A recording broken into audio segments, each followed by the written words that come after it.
Zack Snyder's Army of the Dead was definitely...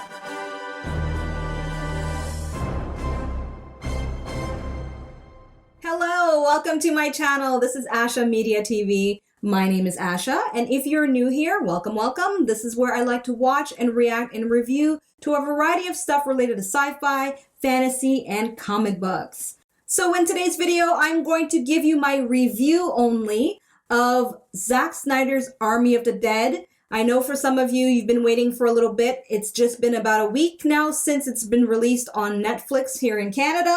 I think the release dates are a little bit different for different countries.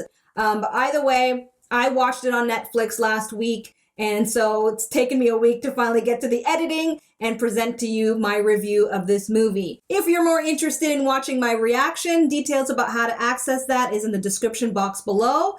But for now, if you're willing to entertain me for the next 10-20 minutes, I'm going to give you my thoughts about this movie because I have a lot of them. So if you are not new to my channel and you're familiar with my review style, I think you might find some of the stuff I'm going to say interesting. I don't know. But before I get into my discussion about this film, let me just quickly put a heads up in case somehow it's missed you in the title. This is a spoiler review, so you've been warned. Spoilers ahead. Okay, so how I like to do my reviews, I like to keep them short and sweet as much as possible because there is a lot to say about this movie, but I want to just quickly let you know as somewhat of a disclaimer that I'm not a professional movie critic. I'm just a viewer and a fan of Zack Snyder's work related to the zombie genre and of course his DCEU work. So with that being said, I'm going to do what I normally do for all my reviews of stuff here on my channel. I'm going to start off with some main things that I didn't like, because there's quite a number of stuff I didn't like, but I'm just going to stick to the main things I didn't like. And of course, I'm going to end off on a positive note with at least 3 major things that stood out to me in this film that makes it worth my time to watch again.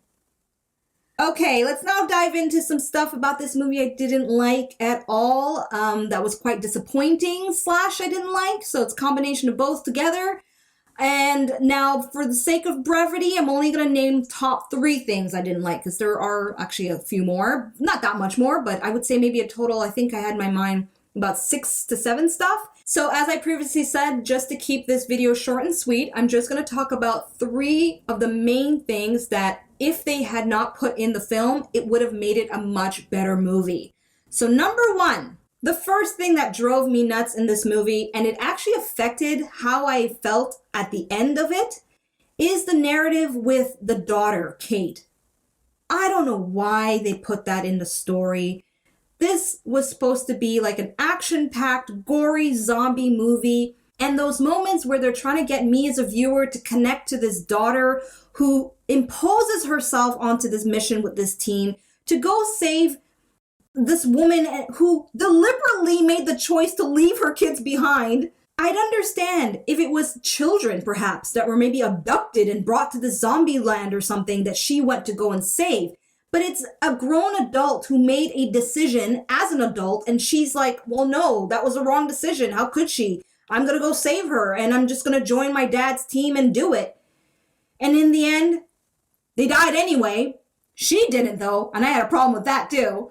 So overall, I did not like the narrative, the extra narrative with the daughter coming along with the father and the team. I would have much preferred so many other scenes that could have been in this movie and not this seemingly forced father-daughter drama with her as, you know, the heroic female at the end who survives everything while all the other better characters, in my opinion, die. Which now leads me to my second major gripe with this film, and that is it was trying to be too much all in one. Zack had a really great opportunity right here to just keep it purely action, purely eye candy, and related only to zombies. Instead, having these moments where Bautista's character, what's his name? I have my cat, Scott, okay? You know, he has that one-on-one moment with his daughter twice, by the way. The first time was really annoying and went on for way too long. This whole reconnection of why aren't you talking to me? Why don't you this and that? Especially under the given circumstances, they were under a time crunch.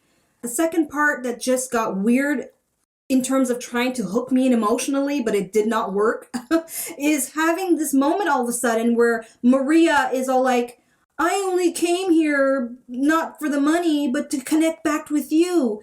I was like, why bring that up now at that time? It seems so out of place. And during my reaction, I even said, they probably just did that right there and then to then kill her off. And she does die a few minutes later in the worst way. But regardless of that, I still don't think that was the best time and place to have this character get all sentimental with Scott. It didn't make any sense to me. So the last thing I didn't really enjoy with this movie is how it all ended for those zombies. Aside from Van der Rohe, becoming a zombie at the end. That's cool. In fact, that's the saving grace in terms of the ending for the movie. What I'm talking about is the major alpha that gets shot to death or shot to pieces, so to speak, which was a beautiful visual to watch. I'm talking about that. I was really disappointed because I felt they were going somewhere quite interesting in not only showing this hierarchy of zombies in terms of intelligence, right? I mean, that's what they're called, alphas. But we were also shown that this is an evolved zombie that can feel, that can communicate, that is very much aware of their surroundings, and more importantly, that scene that shows that they were wanting to procreate. I actually really felt that moment when the king zombie picked up the fetus, the zombie fetus from his dead queen's body and cried out in rage and grief. That was something. And to add to my disappointment even more, is I was so sure that when Lily, the coyote, Lily the coyote, when she switched around the head for the little machine thingy in Martin's bag, I was so sure that that was going to be somewhat of the bargaining chip, somewhat of the peace offering that would perhaps give them a chance, the whole zombie nation, to be left alone. And maybe we were going to move on to a new type of zombie world where instead of trying to kill them off, we're going to now understand this is maybe a group of people that, they deserve their own little nation, so to speak.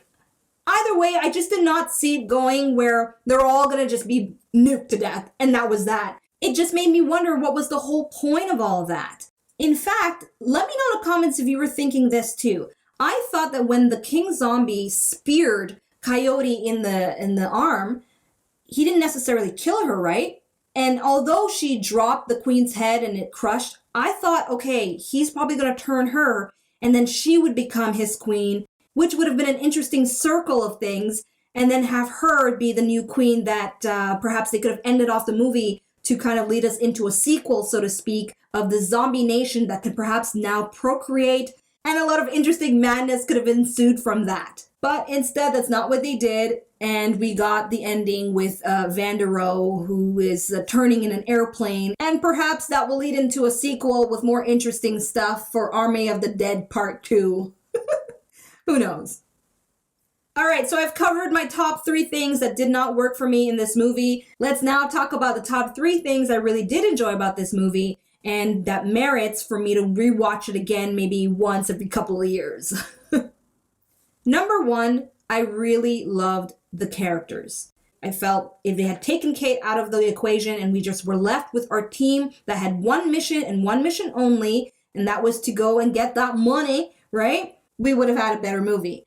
But overall, the characters that were introduced aside from Kate were amazing. In fact, I'm going to give you my top 3 ranks of characters because I figure, hey, why not? I'm on the top 3 thing. Let's go with that. So the first character that I really enjoyed and surprised me as being a very fascinating character to watch, not only was given really good dialogue, but actually executed very well as an actor, I think anyway, is the character of Lily, or known as the Coyote. And it's played by Nora Arnizeder. I don't know if I'm saying her name right. I apologize. It's played by Nora Arnizeder.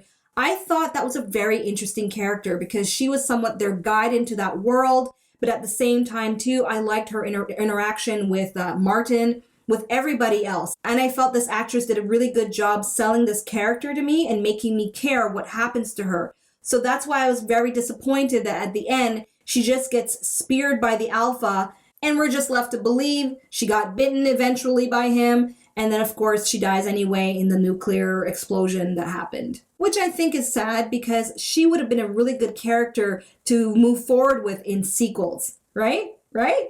Let me know if you agree. And the second character that I was kind of surprised when I thought about it ended up being my second favorite, because I was going to choose Vander Rohe, the guy played by Omari Hardwick. But when I really thought about it some more, I was like, no. A lot of my reaction really was towards Dieter. And it's played by Matthias Schweighöfer. I may have said that wrong, but that's how it looks to me. So yes, that character of Dieter, at first, I'm not gonna lie, I was kind of like, oh no, are they gonna put like, the dweeby white dude kind of situation, like a very cliched character? But no, they surprised and delighted me with a fully three-dimensional character, because at that moment where he freaks out on the team for interrupting his first attempt at opening the safe, I was like, okay, yeah, you are on my list of favorite characters, because I thought that was such a great way to show more range for this character as well as for the actor himself. And at the end, when he sacrifices himself, when it looked like it was going to be the other way around, how could I not choose this character as one of my top favorites? And my last top favorite character of the whole movie, I would love to say it's Bautista's character, but it's not. It's actually Zeus, the king of zombies, played by Richard Citrone. During my reaction, I had to note that, wow, he kind of reminds me of the Night King from Game of Thrones. This actor did such a great job embodying a believable alpha type zombie. In fact, he kept me so engaged in every scene that he was in, from when he's ready to, whoop some ass, to when he's grieving for his lost queen. Even just that moment where he's grieving over her body as he finds it decapitated, and he's listening over her abdominal area, and we don't know till later that he was actually perhaps listening for a heartbeat of the zombie baby that she had within her. Either way, that scene was so captivating. That's why it just made it all the more disappointing that they just nuked all the zombies, especially him. He got killed off by Scott. And I just felt like there was so much more of a story there with such a good performance of this king zombie, who I feel, had he survived the nuke, perhaps, would have added more gravy, so to speak, more weight to the whole evolution of these zombies, who perhaps could become indestructible to man-made type of weaponry, right? I know that sounds crazy. I just didn't want that character to die. I thought it was such a wonderful character to watch throughout this entire movie. So that's why Zeus is that number 3 for me. And the second best aspect of this movie is definitely the opening sequence. That opening sequence was just perfection, down to the music choice, which was perfectly on the nose, because sometimes that is a pet peeve for me. I don't like the song to be exactly about what's going on, especially with the lyrics. But in this case, for the opening montage, it was just visual eye candy all around, which leads me into the third best aspect of this movie, and it's the main reason I'm likely going to go back and rewatch it once in a while, and that is the visual effects. The visuals, the practical effects, everything related to what I can see. If I don't need to hear what's going on and still enjoy what I'm seeing, then hands down, the cinematography, the visual effects, and the practical effects in this movie is a grade A+ in my books. And so you can imagine how happy I was that Netflix actually included a behind-the-scenes featurette that was about half an hour long, and there was a whole thing giving details about how they made certain things on a visual level. Go and check it out on Netflix. It's a great compliment to this movie. I highly recommend it. So there you have it. That is my quick and dirty reaction to Army of the Dead. If you enjoyed this video, the best way you can let me know is by following the prompt you see there on the screen. Right there. Right there. Right here. Thank you so much for watching, everyone. And until the next sci-fi / fantasy / comic books related movie, I'm Asha, tuning out. Peace, everyone. Thanks for watching. Check out my other videos and subscribe. You know you wanna.